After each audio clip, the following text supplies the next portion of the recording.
Hopefully you had some fun. I got twins there. Well, okay, great. Well, that brings us to one of our culture notes. Efes Nikud Shalosh Nikud Het. Efes Shalosh Het on page Shloshim V'Sheish, 30 and 6. And I'm going to switch over to the website piece on this, just so that we can see that in color. And by the way, that'll be a routine plus when you're hitting the culture pieces. Most all the times you'll find, I can think of one exception offhand, but most all the times when you get to the web, you'll be able to see it in color. This was one of the most amazing things to me to see when we had a chance to visit Israel. This is right in Jerusalem. You can see in back, these are just modern buildings.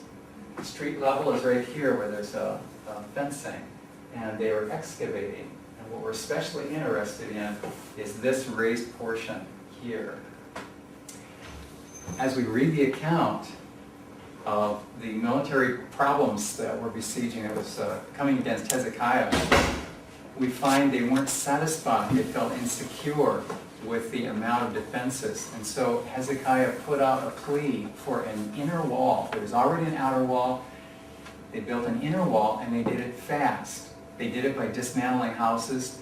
And when we look at the structure, look at the construction quality of this, we can see this is not how they usually build a carefully thought out, a leisurely planned and executed city wall. This is a hurry up because the enemy is breathing down my neck kind of thing. And I'm sure we need an inner fortification. So being able to find this and see how precisely it fits the description in Scripture is really a marvelous confirmation. The measurement, as you saw in the video, is on the right. We have a close-up of this panel here, and it gives us an idea of where the wall is located.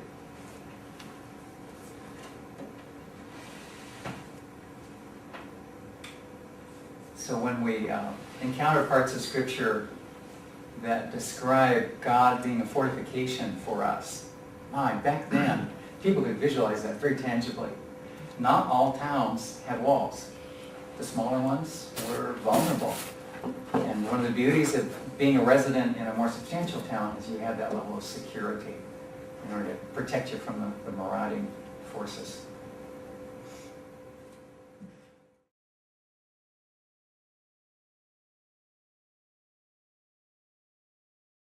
Efes Nikud Arba Nikud Hey, the simple Shavah. Simple Shavah. And primarily, just want to reinforce the principles that help us know when it's vocal, when it makes the sound, and when it's just not pronounced at all. So on Arba'im Ushlosh, 40 and 3,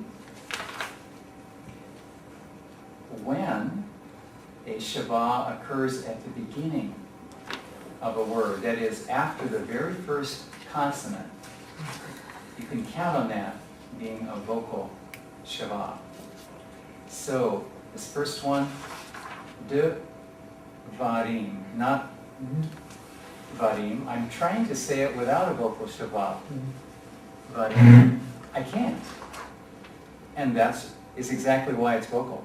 Because it's required to get that first consonant out. It's actually the physics of the sound, not some obscure grammatical rules. Like you can't say that word without it being vocal. It's got to be Devarim, Yehuda, Melachim. Want to try those three with me? Devarim, Yehuda, Melachim.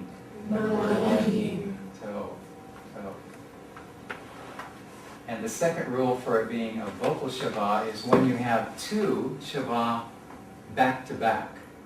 Well, of course they have a consonant between them, but they're back to back as far as it being adjacent in a syllable count. When that happens, the first Shavah The first shaba is silent, and he's closing off this syllable.